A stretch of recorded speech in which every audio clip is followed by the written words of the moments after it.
I don't know that anybody should be satisfied. This is a terrible moment for our country to have a former president accused of these terribly important crimes. The only satisfaction may be that the system is working, that all of the efforts by Donald Trump, his allies, and his enablers to try to silence the truth, to try to undermine democracy, have been brought into the light, and justice is being pursued. And, you know, and she knows about justice. Her husband was impeached.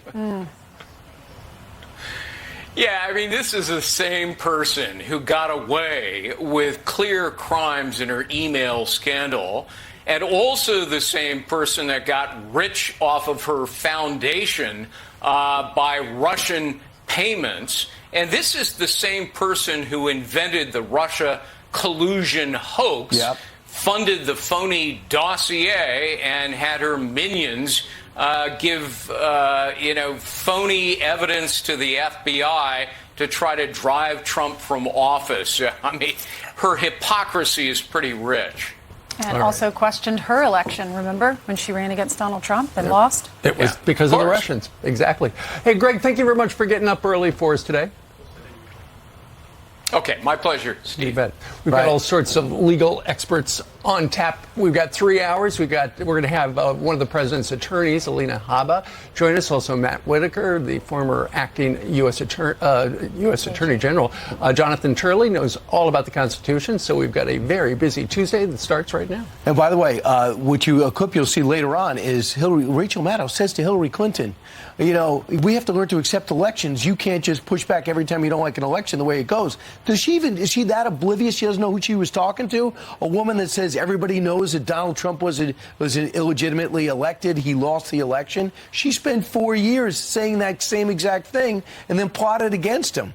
I mean, I'm just wondering, does she realize who she's talking to? The only person more over the top than that was Stacey Abrams, who up until recently was saying that she was governor of Georgia. And they boycotted Georgia because they said that there was Nancy corruption. Pelosi, too, questioned the election.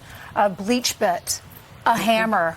It's incredible that Rachel Maddow would ask her that question. And not then yesterday, lying flat out saying, I don't know how clerks work, posting the indictment before the indictment was actually concluded. Yeah, I don't know how it works.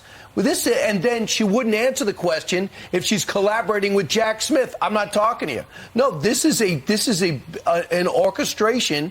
And if it wasn't, she would have easily said, I'm just staying in my purview. I've been working on this for 2.5 years, and I just got done at 11:30 at night Eastern time, which is crazy. Why did she need to get it done last night?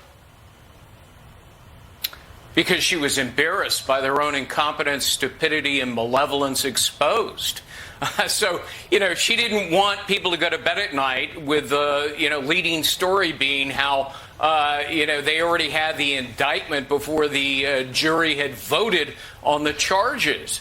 So they, got rid of some of the witnesses planned for tomorrow, and, they put this entire process on, fast forward.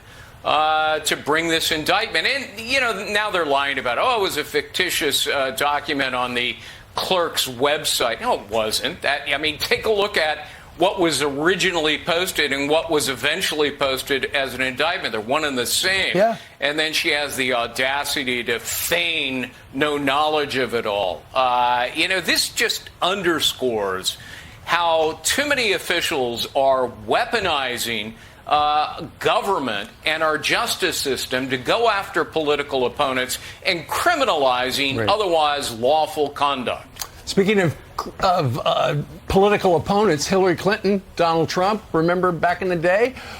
She sounded off last night. She sat down with Rachel Maddow, who works on Monday nights, and last night was a Monday night. She was working, and talked a little bit about the indictment and had this observation about the pickle the president's in.